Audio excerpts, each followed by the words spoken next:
Bismillahirrahmanirrahim. Assalamualaikum warahmatullahi wabarakatuh. Innal hamdalillah nahmaduhu wa nasta'inuhu wa nastaghfiruh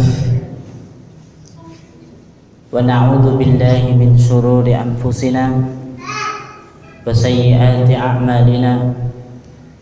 من يهده الله فلا مضل له ومن يضلله فلا هادي له أشهد أن لا إله إلا الله وأشهد أن محمدا عبده ورسوله لا نبي ولا رسول بعده. قال الله تعالى في كتابه الكريم يا أيها الذين آمنوا اتقوا الله حق تقاته ولا تموتن إلا وأنتم مسلمون. وقال أيضا يا أيها الناس اتقوا ربكم الذي خلقكم من نفس واحدة وخلق منها زوجها وبث منهما رجالا كثيرا ونساء واتقوا الله الذي تساءلون به والأرحام إن الله كان عليكم رقيبا. وقال أيضا يا أيها الذين آمنوا اتقوا الله وقولوا قولا سديدا يصلح لكم أعمالكم ويغفر لكم ذنوبكم ومن يطع الله ورسوله فقد فاز فوزا عظيما. أما بعد فإن أصدق الحديث كتاب الله وخير الهدي هدي محمد صلى الله عليه وسلم وشر الأمور محدثاتها وكل محدثة بدعة وكل بدعة ضلالة وكل ضلالة في النار. معاشر الأمهات والأخوات أعزني الله وإياكم جميعا. Alhamdulillah, kita bersyukur kepada Allah Subhanahu wa taala atas segala limpahan nikmat, taufik, karunia yang Allah Subhanahu wa taala berikan kepada kita, sehingga alhamdulillah pada kesempatan sore hari ini walaupun diguyur hujan, kita masih diberikan kemudahan oleh Allah Subhanahu wa taala untuk bisa bermajlis ilmu yang mudah-mudahan dengan bermajlis ilmu ini kita bisa menambah ilmu pengetahuan kita tentang agama, tentang dinul Islam, dan mudah-mudahan ilmu yang bermanfaat tersebut bisa menjadi bekal ketika kita berjumpa dengan Allah Subhanahu wa taala. Para jemaah sekalian yang mudah-mudahan dimuliakan oleh Allah Subhanahu wa taala, pada pertemuan-pertemuan sebelumnya telah kita bahas tentang pembagian akhlak. Maka secara garis besar pada kesempatan yang lalu telah kita sampaikan bahwasanya akhlak itu ada dua, yaitu akhlak kepada Allah dan juga akhlak kepada makhluk. Sedangkan kepada makhluk itu dibagi menjadi dua. Yang pertama kepada selain manusia, yang kedua kepada manusia. Maka kepada selain manusia kita sudah sebutkan bagaimana seorang muslim dan muslimah, akhlaknya seorang muslim dan muslimah terhadap malaikat, bagaimana akhlaknya seorang muslim dan muslimah terhadap jin, bagaimana akhlaknya seorang muslim dan muslimah terhadap binatang, dan bagaimana akhlaknya seorang muslim dan muslimah terhadap tumbuhan, kepada air. Dan itu semua telah kita bahas pada kesempatan sebelumnya. Dan kemarin kita juga sudah membahas pada pertemuan sebelumnya tentang akhlak kepada manusia. Maka akhlak kepada manusia yang pertama harus kita dahulukan adalah bagaimana kita berakhlak kepada siapa? Kepada Nabi sallallahu alaihi wasallam. Kenapa kepada Nabi sallallahu alaihi wasallam? Kemarin ada yang menyampaikan kepada ibu, kepada orang tua terlebih dahulu. Akan tetapi tidak. Bahkan dari akhlak kepada manusia yang lebih untuk kita dahulukan adalah bagaimana kita berakhlak kepada Nabi kita Muhammad sallallahu alaihi wasallam. Maka bagaimana akhlak seorang muslim dan muslimah kepada Nabi sallallahu alaihi wasallam, di antaranya adalah kewajiban untuk mencintai beliau sallallahu alaihi wasallam. Bahkan kecintaan kita kepada Nabi sallallahu alaihi wasallam harus lebih besar daripada kecintaan kita kepada selain beliau. Ini disebutkan dalam sebuah riwayat dari sahabat Anas bin Malik radhiyallahu anhu. Kata Nabi sallallahu alaihi wasallam, "La yu'minu ahadukum hatta akuna ahabba ilayhi min walidihi wa waladihi wan nasi ajma'in." Rawahu Bukhari. Kata Nabi sallallahu alaihi wasallam, tidaklah beriman salah seorang di antara kalian sampai aku lebih dicintai olehnya daripada orang tuanya dan anaknya, wan nasi ajma'in, dan juga manusia semuanya. Maka bukti kita cinta kepada Nabi sallallahu alaihi wasallam adalah kewajiban kita untuk mencintai beliau, untuk mengikuti apa yang diajarkan oleh Nabi sallallahu alaihi wasallam. Bahkan kecintaan kita kepada beliau harus lebih daripada kecintaan kita kepada yang lainnya, baik itu orang tuanya sendiri, kepada anaknya, dan juga kepada manusia seluruhnya. Maka Allah Subhanahu wa taala juga menyebutkan, "Laqad kana lakum fi Rasulillahi uswatun hasanah." Sungguh telah ada bagi kalian pada diri Rasulullah sallallahu alaihi wasallam uswatun hasanah, contoh yang baik. Para jemaah sekalian yang mudah-mudahan dimuliakan oleh Allah Subhanahu wa taala, maka akhlak kepada Nabi sallallahu alaihi wasallam itu penting untuk kita bersama-sama ketahui. Karena Nabi sallallahu alaihi wasallam adalah mengajarkan kita tentang masalah akhirat kita. Masalah yang berhubungan dengan akhirat. Oleh karena itu, kecintaan kita harus kita lebihkan, yaitu kepada Nabi kita Muhammad sallallahu alaihi wasallam, daripada orang yang paling dekat sekalipun, yaitu dari orang tuanya, dari anaknya, dan juga manusia seluruhnya. Para jemaah sekalian yang mudah-mudahan dimuliakan oleh Allah Subhanahu wa taala.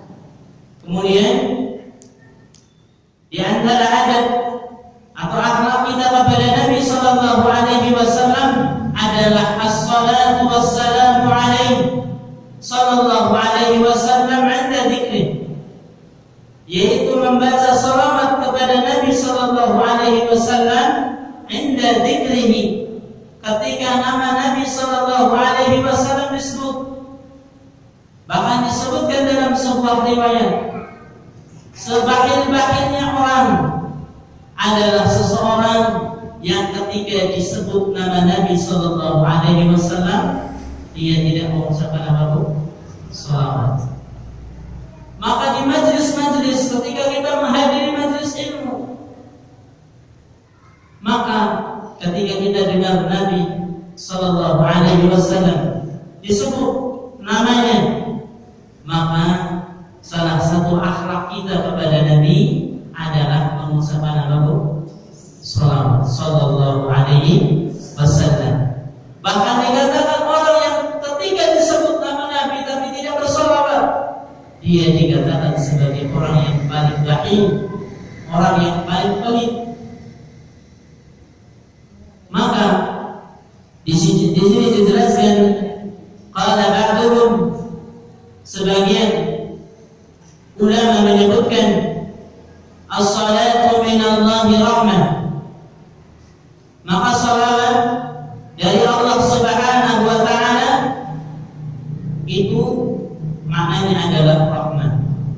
Sebagian ulama menyebutkan seperti itu. Wa hadzal qaul aqalahu Ibnu Qayyim, maka pandangan ini ya disanggah oleh Ibnu Qayyim rahimahullah min thalathati awjuhin, dari tiga sisi. Jadi ada sebagian mereka dari kalangan ulama menyebutkan bahwasanya as-salatu minallahi rahmah, ya salawat Allah kepada hambanya itu maknanya adalah rahmah. Tapi ini disanggah oleh Ibnu Qayyim rahimahullah dengan tiga alasan, dengan tiga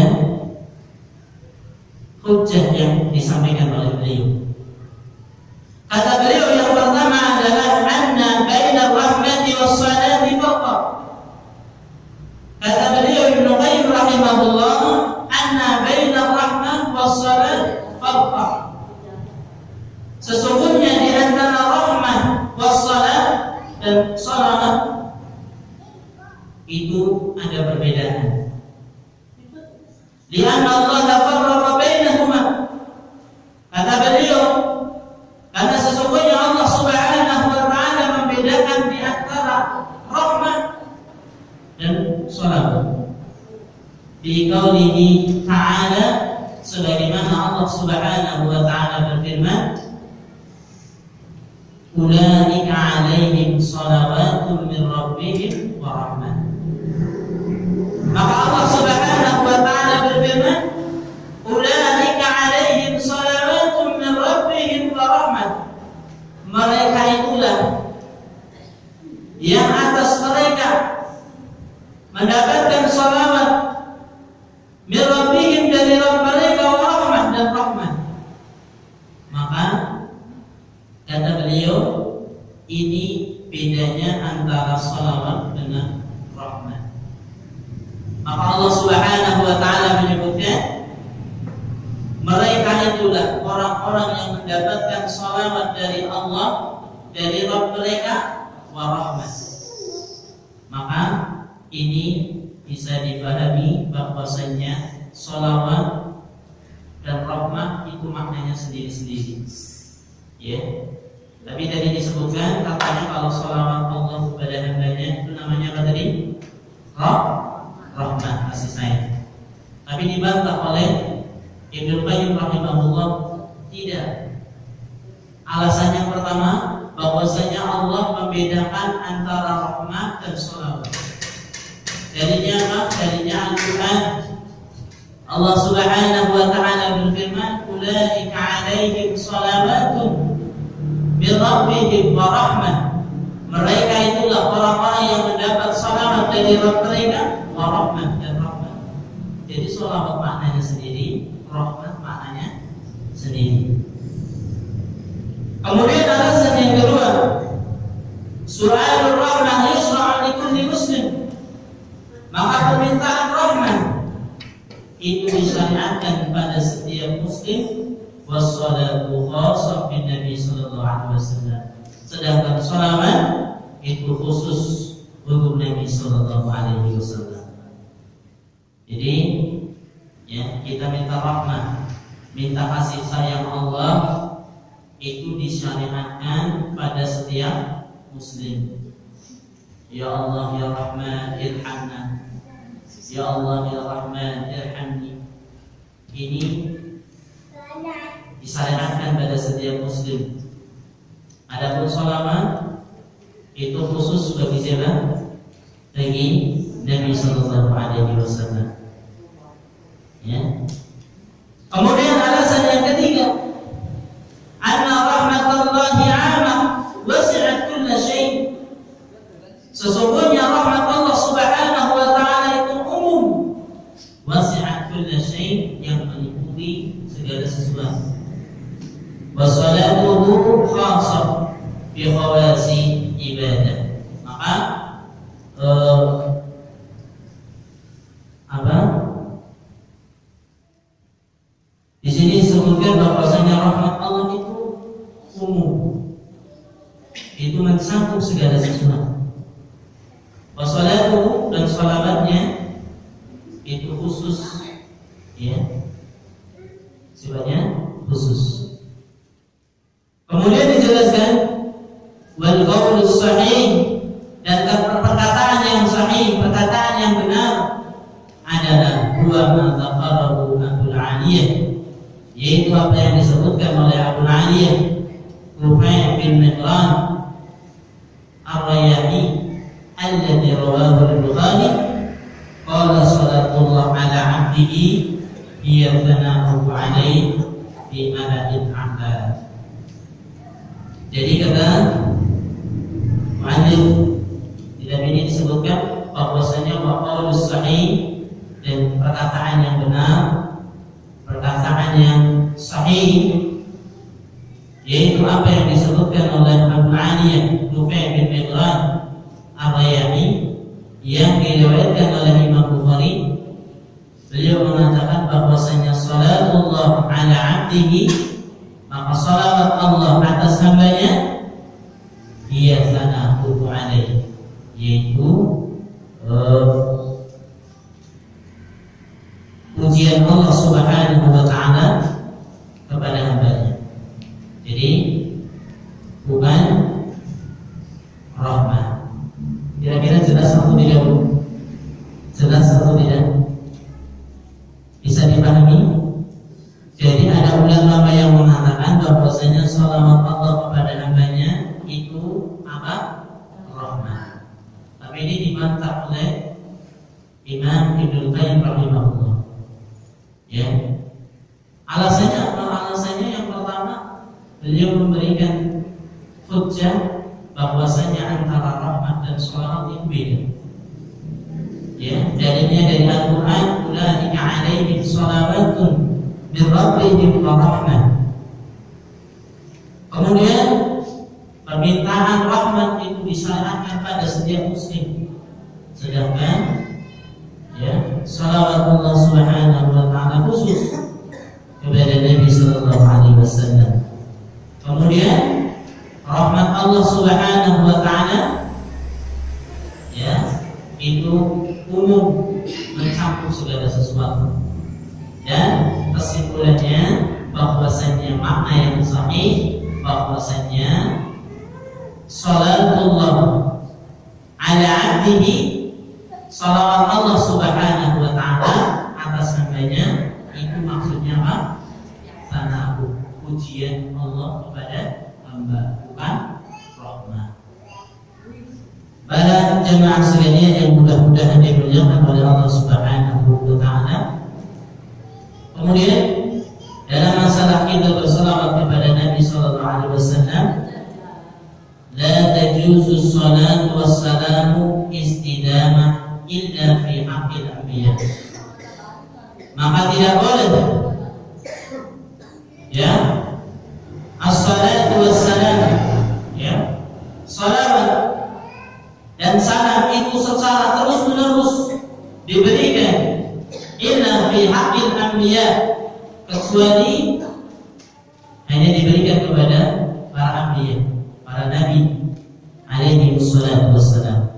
Amma fi ghairi haqqil anbiya, adapun kepada selain haknya para nabi, pada juzu ahyan, boleh, tapi sifatnya harus ahyan, jarang-jarang. Tidak boleh terus-terusan, ya, mengucapkan salawat kepada selain para nabi, ya. Amar al-Bukhari, sebagaimana diriwayatkan oleh Imam Bukhari fi sahihihi, an Nabi sallallahu alaihi wasallam sa'ala an sadaqatin utiya biha faqala innaha min ali abi Aufa. Maka ketika Nabi sallallahu alaihi wasallam, ya, bertanya tentang sedekah, ya, utiya biha, yang didatangkan dengan sedekah tersebut, faqala, maka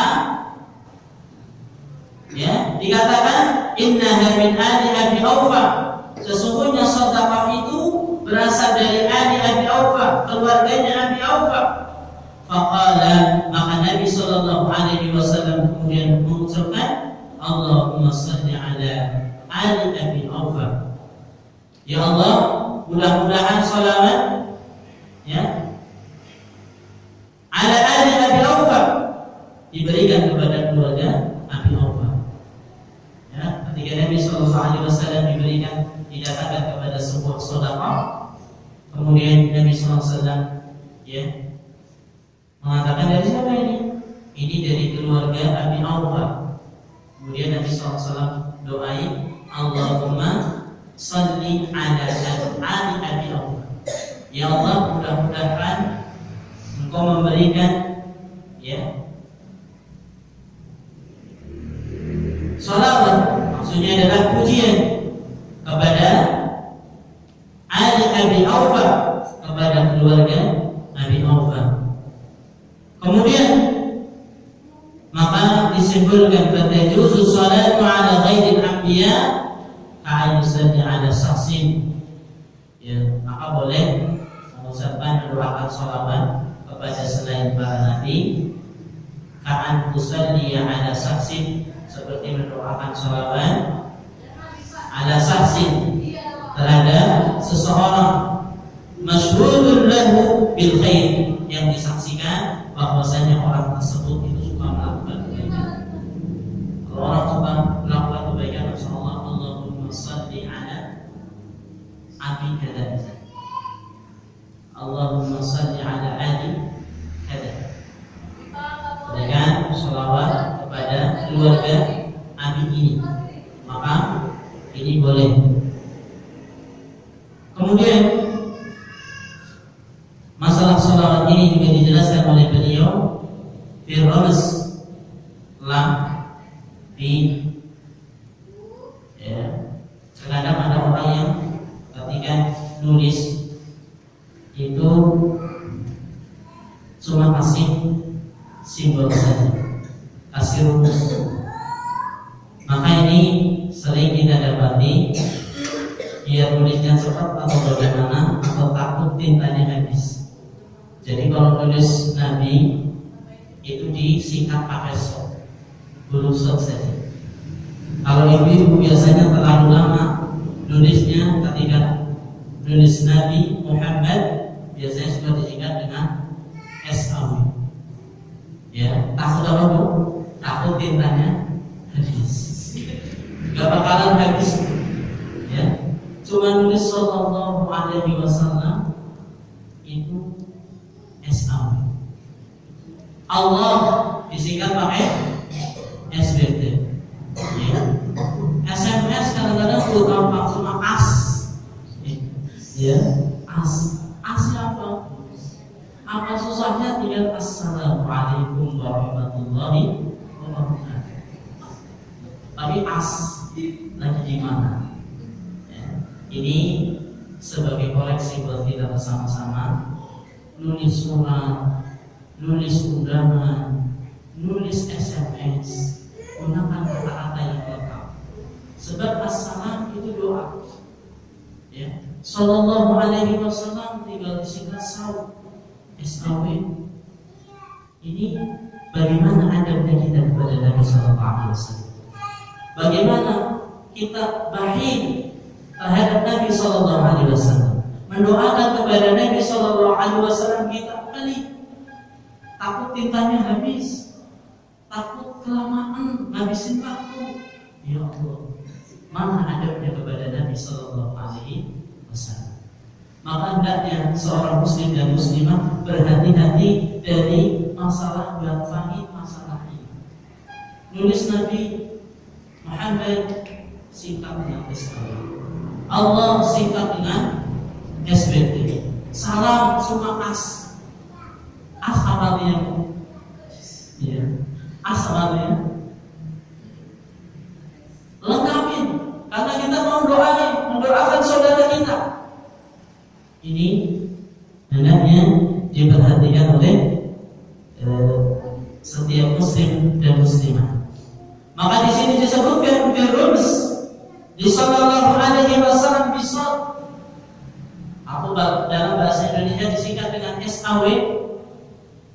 wa shad lam ain mim itu dari sallallahu alaihi wasallam.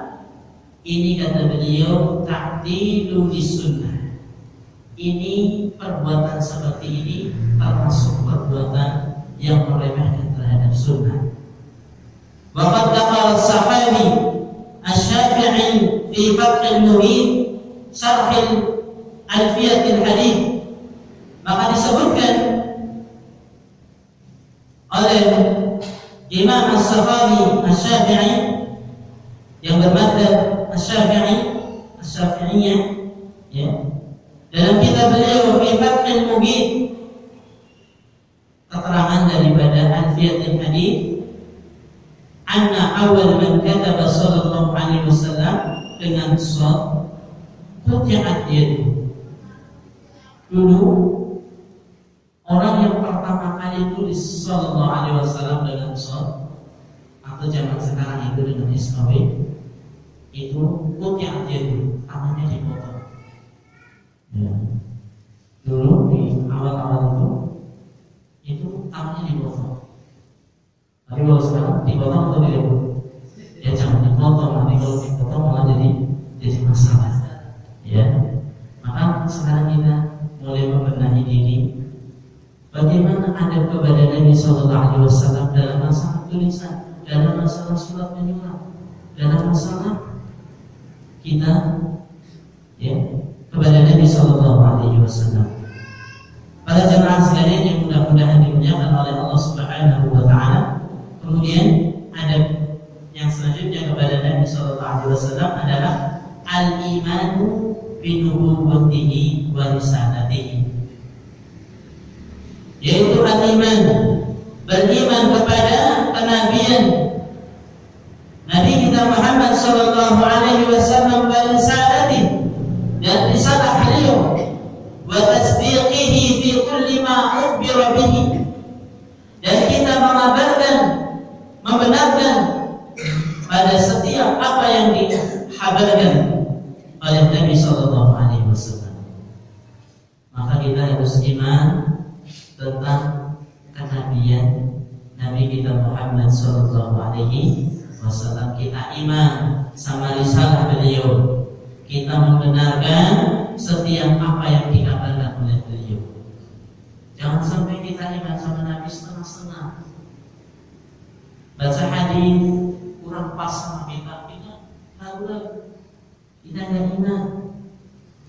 Maka misalnya kita baca sebuah hadis, ada sebuah hadis para jamaah sekalian, Nabi Sallallahu Alaihi Wasallam menyebutkan ketika ada lalat jatuh ke minuman kita, apa yang harus kita lakukan dulu? Dibuang atau diminum? Hah? Dibuang. Tapi kata Nabi Sallallahu Alaihi Wasallam, kalau ada lalat jatuh ke minuman kita, kata Nabi SAW, suruh serupin. Suruh apa? Serupin. Sebab kata beliau, di kedua sayapnya itu, satunya itu ada racun, satunya ada penawarnya. Tapi kita kira-kira yakin atau tidak? Jorok Ustaz. Masa ada? Kita lagi bikin kopi, kepengen kopi, seger-segernya pengen bikin kopi, tiba-tiba ditinggal pergi, ada lalat jatuh masuk ke kopi kita. Dan kata Nabi suruh dia baik, selupin. Karena dalam dua sayapnya itu satu ada obat, satu ada racunnya. Selupin, baru lalatnya dibuang, diminum lagi. Jorok. Kira-kira kita iman gak sama hadis itu? Iman gak? Ini yang nyampaikan Nabi. Gak boleh jorok, ya, gak boleh jorok, ya.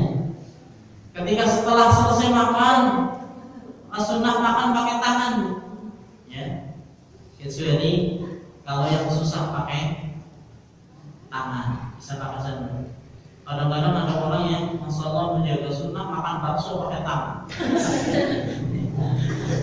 Ini sunnah apa?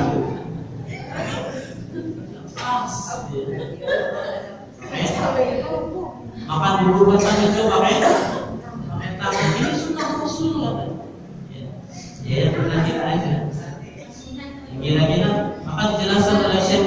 rahimahullah, kita boleh makan pakai tangan yang kira-kira bisa.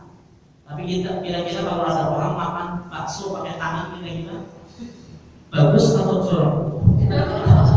Masya Allah, makan bakso pakai tangan.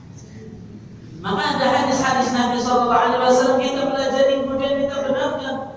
Risalahnya kita benarkan. Apa yang dikhabarkan oleh Nabi SAW kita benarkan. Ya.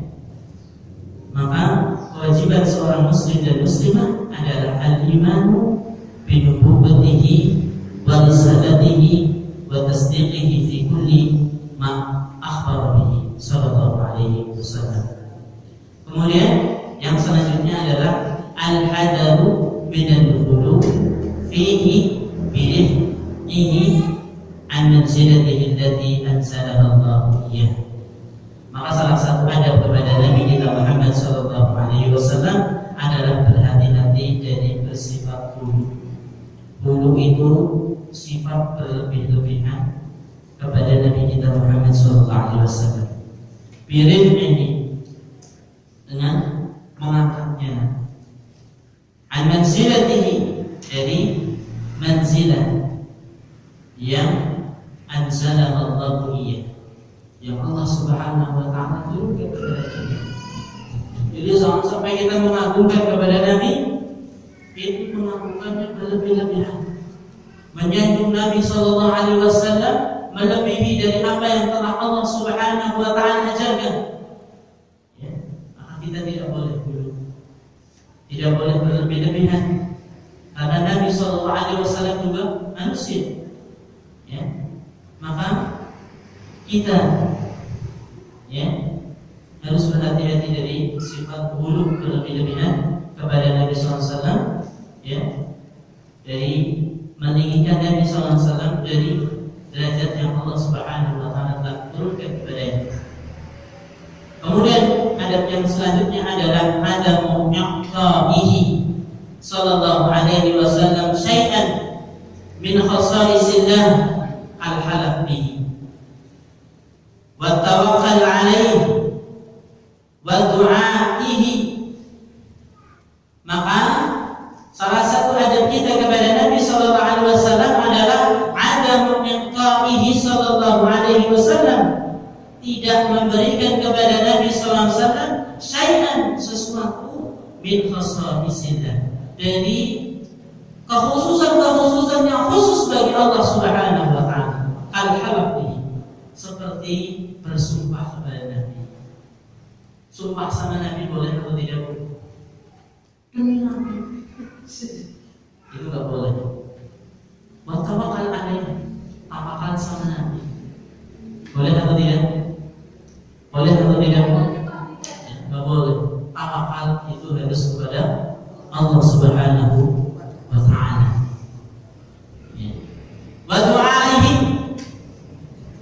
berdoa kepada Nabi sallallahu alaihi wasallam, meminta kepada Nabi sallallahu alaihi wasallam, maka ini tidak boleh. Ya. Terkadang ada orang-orang yang ingin minta sama Allah Subhanahu wa taala tapi pakai wasilah supaya dekat. Maka mereka mengatakan bahwasanya kalau kita minta sama Allah itu pakai perantara hujjah atau alasan yang mereka berikan, yang mereka sampaikan, bahwasanya adalah ketika kita ketemu sama orang besar, ketika kita ketemu sama orang yang misalnya presiden saja, harus lewat ajudan dulu, nggak boleh lewat presiden secara langsung. Maka kepada Allah Subhanahu wa taala dalam begitu, maka ini adalah hujjah atau alasan yang tidak benar. Kita minta kepada Allah Subhanahu wa taala, mintalah kepada Allah Subhanahu wa taala. Allah Subhanahu wa taala dalam banyak ayatnya menyebutkan, ud'uni astajib lakum, berdoalah kalian kepadaku, astajib lakum, saya akan ijabah doa. Wa idza sa'alaka ibadi 'anni fa inni qarib qarib. Maka ketika bertanya hamba-Mu kepadamu tentang aku, fa inni qarib, maka sesungguhnya aku ini adalah dekat. Ujibu da'watad da'i idza da'an, maka saya akan mengabulkan doa-doa orang yang berdoa. Maka para jemaah sekalian yang mudah-mudahan dimuliakan oleh Allah Subhanahu wa taala, maka kita pun kepada Nabi sallallahu alaihi wasallam tidak boleh memberikan sesuatu yang itu khusus buat Allah Subhanahu wa taala. Ya. Al-halaf seperti bersumpah kepada Nabi tidak boleh. Nabi wa tawakkal alaih, bertawakal kepada Nabi, berdoa dan berdoa kepada Nabi. Ini juga tidak diperbolehkan. Kemudian ada kepada Nabi sallallahu alaihi wasallam yang selanjutnya adalah mualatu man yuwali wa mahabbati man yuhib wa bughdhu a'da'ihi wal bara'ah minhum. Maka kita loyal kepada orang-orang yang cinta kepada Nabi SAW, mencintai orang-orang yang cinta kepada beliau, membenci kepada musuh-musuh Nabi, dan berlepas diri dari mereka.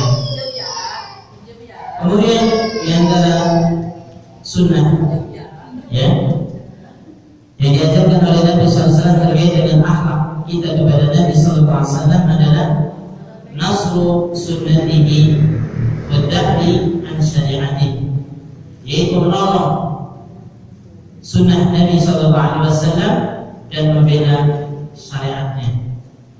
Maka sudah sepantasnya bagi seorang muslim dan muslimah untuk menolong sunnah Nabi kita Muhammad SAW. Dengan apa? Dengan menjaganya, dengan mengamalkannya, ya, mengajarkan kepada orang lain tentang sunnah-sunnah Nabi SAW.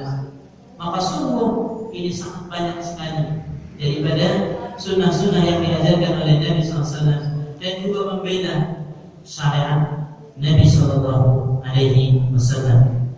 Kemudian yang terakhir dari adab kita kepada Nabi SAW atau akhlak kita kepada Nabi SAW adalah ihya'u sunnati, menghidupkan sunnah Nabi kita Muhammad SAW, wa idharu syari'atih, menampakkan syariatnya, wa iblan da'watih, menyampaikan dakwahnya, dan juga melaksanakan wasiat-wasiat Nabi SAW. Demikianlah adab atau akhlak kita kepada Nabi SAW. Dari akhlak kita kepada manusia, insyaallah pada kesempatan yang akan datang kita akan lanjutkan dari akhlak kita kepada manusia yang lain. Yang kedua meliputi keluarga, ya, akhlak pada keluarga yang mencakup orang tua, pasangan, anak, dan juga kerabat. Insyaallah kita akan sampaikan pada kesempatan yang akan datang. Wallahu a'lam bishawab. Ini yang dapat saya sampaikan. Jazakumullahu khairan. Ini saja yang dapat saya sampaikan. Kurang lebihnya mohon maaf. Kita tutup majlis kita dengan doa kafaratul majlis. Subhanallah.